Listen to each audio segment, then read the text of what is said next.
entonces, Di Pierri? ¿Crisis institucional? Sí. ¿Sí? Sí. Se metió en ese brete solito Francos.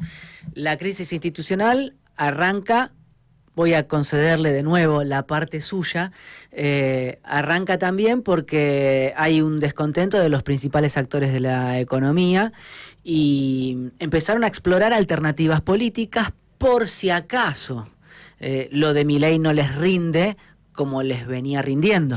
Siempre, ¿no? Son los creadores del plan B, plan C, plan D, digo, siempre tienen, ¿no? Cuando se les empieza a agotar esa carta, construyen inmediatamente esa capacidad de organización y de creación de la cual carece quizás el campo popular. Por supuesto. Mire, le voy a dar un solo ejemplo para graficar la situación. En 2011, Mañeto soñaba con una presidencia de Ernesto Sanz. No se pudo, hubo 54% de Cristina Kirchner. ¿Qué hizo? Fue a buscar a Sergio Massa. Ahora, ¿qué hacen? Están oteando el horizonte en el asambleísmo del centro a ver quién puede ser el Michel Temer que venga, ¿no? Michel Temer, el que fue el verdugo en la destitución de Dilma Rousseff en Brasil. Y que Milei viene a ser Dilma. ¿Cómo? Milei viene a ser Dilma. No, para nada.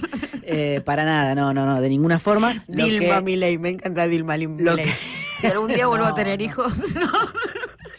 Lo que estoy diciendo es que están buscando una figura que pueda hacer relevo en caso de que Milei no haga lo que ellos pretenden, lo que los financistas quisieran. Que no pueda. Bueno, es relativo, pero es relativo que pueda y que no quiera. Sí, aparte es muy heterogéneo, Dios. Porque lo que sí está sucediendo es que esos mismos actores económicos tal vez funcionan indirectamente como un llamador, como una tentación para aquellos actores del sistema político que están habitando o están apoyados en esas placas tectónicas que hoy se mueven y dicen, hey, pará, ¿puedo ser yo el Temer? Y ahí empiezan a jugar los gobernadores de otra forma. Están anotándose en el casting para ser el próximo Temer. Bueno. Ahí anotados en el casting. Parece que están sentados los grupos económicos, desfilan los candidatos a ser Temer y eligen uno. Yo diría que uno de los favoritos, aunque no creo que él se sienta así, es Miguel Pichetto. Miguel Pichetto, a quien usted bautizó como el adulto en la sala, y yo digo que es un dispositivo del poder, es un agente del poder. No fue una definición de Pichetto como figura política, fue conjuntural en esa secuencia que se dio en el Congreso en ese momento. No creo que Pichetto sea el adulto responsable en el tablero político nacional. No, está bien, pero no le estoy haciendo una crítica a usted. Claro, porque yo lo definí en ese momento cuando jugó en el Congreso ordenando a los libertarios que no podían nada. Y no me parece mal la definición que usted dio. Pero en ese momento. No se ofenda. Que no necesariamente pueda traducirse esa definición a este nuevo casillero en el que lo estamos ubicando ahora. Bueno, es que para algún sector de la Argentina sigue siendo el adulto responsable. Claro, yo soy un grupo económico y veo a Miguel Ángel Pichetto un adulto responsable. Miguel Ángel Pichetto... Me ofende esa parte. Me ofende. Pero fíjese lo que sucedió, porque esta semana lo más gravitante fue, o lo más disruptivo en la agenda periodística en términos políticos fue la trascendencia, la filtración de la reunión entre Pichetto y la vicepresidenta Victoria Villarroel. Pero antes... ¿La inventó usted? Dígame la verdad. ¿Usted inventó la reunión? No, ocurrió. Yo no invento las cosas. Me promete, ¿no? Yo no le conozco ninguna historia inventada. Usted por eso me decepcionaría mucho. Yo no invento. Obviamente que la reunión entre Pichetto y Villarroel existió. Pero ¿qué existió o qué trascendió antes que esa reunión? La reunión de Pichetto en las oficinas de Jorge Triaca con Juan Schiaretti y con Macri. ¿Para qué? Entre otras cosas porque Pichetto quiere convencer a Macri de que juegue en la elección por la senaduría porteña contra Patricia Bullrich. Pichetto le propone derrotar a Milei a través de su interpósita candidata, que sería Bullrich en la ciudad de Buenos Aires. Me imagino que Macri está muy tentado, ¿no? Esa posibilidad lo tienta. Lo que dicen en el macrismo es que no, es que se quiere ir a la FIFA, que no está en esa, que está regalando la provincia de Buenos Aires, que no está jugando, que no saben bien qué va a hacer. Ahora, cuando uno habla... ¿Qué tipo de idiota? Eso me dijeron de Macri, pero cuando uno habla con los más cercanos a Mauricio no es Macri... ideológico, ¿eh? Es un diagnóstico clínico lo que la interpretación que hacen, la interpretación política, la lectura política que hacen del momento pro, es que la necesidad es preservarlo, es construir pro para preservar la identidad, algo así como el kirchnerismo dentro del peronismo, pero lo dicen los macristas más cercanos a Macri. Dicen, tenemos que preservar la identidad pro porque el gobierno la choca, porque no cierra el modelo económico de Milei. Hay que saltar del barco y no hundirse con el barco. Esto es tremendo. Claro. Los macristas dicen a Milei no le da la nafta para sostener este modelo económico. Nosotros tenemos que preservarnos y ofrecernos como alternativa más adelante. Pichetto también dice eso. Y así como Pichetto en enero del 23 le decía a Macri que fuese él el candidato contra el candidato que pusiera el peronismo, y Macri terminó fogoneando la interna brutal, feroz, entre Bullrich y Larreta para favorecer a Milei, bueno, ahora Pichetto quiso convencerlo y parece que no pudo. En el medio, antes, después, también se reunió con Villarruel. Villarruel hace rato que arma su propia alternativa y hasta donde mis fuentes me han dicho, después de octubre, después de las elecciones de medio término, ella tenía pensado lanzarse. Claro, estos movimientos tectónicos en algunos actores generan ansiedades que hacen que pretendan acelerar los pasos, o sea, quemar etapas, ir más rápido. Y se juntaron, conversaron sobre el horizonte político. Al parecer, Villarruel está trabajando incluso en la construcción de los 2/3 necesarios para rechazar un eventual veto de Milei contra las leyes de los gobernadores en el Senado. Esto es una confrontación total, una guerra absoluta contra la Casa Rosada. Y también estuvieron explorando armar algún tipo de espacio que contenga desencantados del peronismo no cristinista, de un peronismo conservador, rancio de derecha, a un radicalismo que no cierre con los mileístas y también algunos macristas. Esto no es novedad en el horizonte de Villarruel. Villarruel no solo se reunió con Macri incluso en Cumelén, donde Macri vacaciona en verano, sino que fue se el ha reunido kilómetro en otras cero de la ocasiones. ruptura, ¿no? Esa reunión fue un primer mojón en la ruptura con la relación con el presidente. Esa y una visita al embajador norteamericano en Buenos Aires. Eso detonó la relación con Milei desde el principio y es más, otra de las importantes noticias de esta semana es que efectivamente se confirmó que la pelea entre Villarruel y Milei estuvo dada porque Milei se enteró que Villarruel hablaba mal de Karina. ¿Y cómo se enteró? Parece que estaba microfoneado el despacho. ¿Y cómo trasciende que estaba microfoneado el despacho? Trasciende porque desde hace algún tiempo hay una decena de agentes que entran con valijas sofisticadas, estilo películas de espías, al despacho de Villarruel y las oficinas aledañas y barren, hacen un barrido de micrófono para ver si hay o no hay, y luego van con esas valijitas a la oficina de informática del Senado para chequear qué hay, qué no hay, detectar si la están espiando o no a la vicepresidenta. Entonces, evidentemente, la sospecha de Villarruel es que Milei la espió, que Milei escuchó lo que ella decía sobre Karina y que a partir de ahí se agudizó la pelea que ya estaba dada por la desconfianza mutua en base a los movimientos de Villarruel con Macri, con el embajador norteamericano. Bueno, dicho esto, no es nuevo que Villarruel construía con un sector del macrismo, del peronismo conservador, tenía reuniones frecuentes con Diego Santilli. Cuando trasciende esto de que se reunía con Diego Santilli, Santilli deja de frecuentarla porque empieza a cultivar una relación con Milei para ser el candidato de Milei o funcionario de Milei, pero todo esto ya estaba en la cocina. Lo que se suma ahora es que hay gobernadores hablando con Villarruel y Pichetto. Pichetto es... ¿Cuáles? Por ejemplo, Ignacio Torres, el gobernador de Chubut.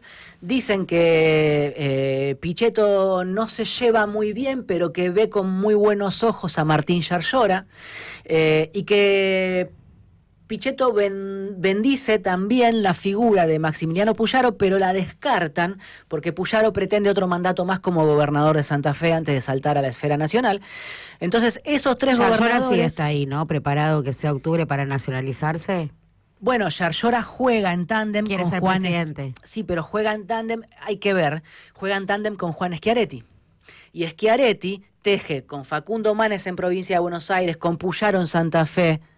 Ahora, qué particularidad. Con Horacio Rodríguez Larreta en la ciudad. Me llama la atención o quiero poner en contraste esto, ¿no? Porque mientras las cabezas o los cuadros del PRO, ¿no? Los que tienen más visión política, dicen no nos subamos a este barco, que este barco se va a hundir, este barco violeta se va a hundir, gobernadores peronistas como Gustavo Sáenz quiere subirse a ese barco violeta, ¿no? Quien supo, ser uno de los bastiones provinciales que bancaba la candidatura de Sergio Massa, era uno de su socio político. Su socio político. Sí, claro que sí. Bueno, esa paradoja está cimentada en lo que yo le comentaba respecto de Tucumán.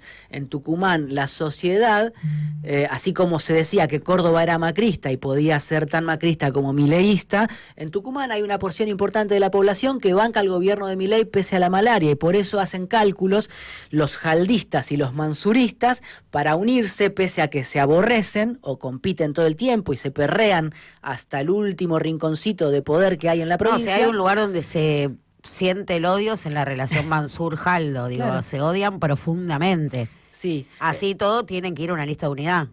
Claro, están forzados a la unidad para no perder con los libertarios y hay que ver qué pasa, porque ayer hablaba con un diputado de Jaldo que me decía, nos falta para la unidad, estamos trabajando, pero nos falta, Pablo. ¿Y qué falta? Y bueno, nosotros le daríamos el tercero a Jaldo. En Tucumán se eligen 4 diputados, o sea que las listas son de 4. Y Jaldo pretende los 2 primeros y darle a Mansur el tercero. Sí. Mansur pretende el segundo, que es el entrable, porque el tercero es dudoso que entre, porque ¿qué más hay en Tucumán? Radicales y libertarios. Entonces, el cuarto va a ser para la primera minoría. Sí, pero hasta ahora lo que vino sucediendo es que había 2 peronistas, un radical y un macrista. Con esta configuración política nacional, lo que puede llegar a ver, dicen en Tucumán, es 2 peronistas, un libertario y un radical. Claro. O un radical macrista o algo así. Y lo que Jaldo le quiere dar a Mansur es el tercero, el cuando que no solo va a entran entrar, 2. Claro. ¿Por qué Mansur va a cerrar eso? No. Bueno, es un quilombo. Ahora, yendo a los gobernadores en sí, porque acá hay un dato más importante para pensar las placas tectónicas que mentamos al principio del programa, y con esto cierro.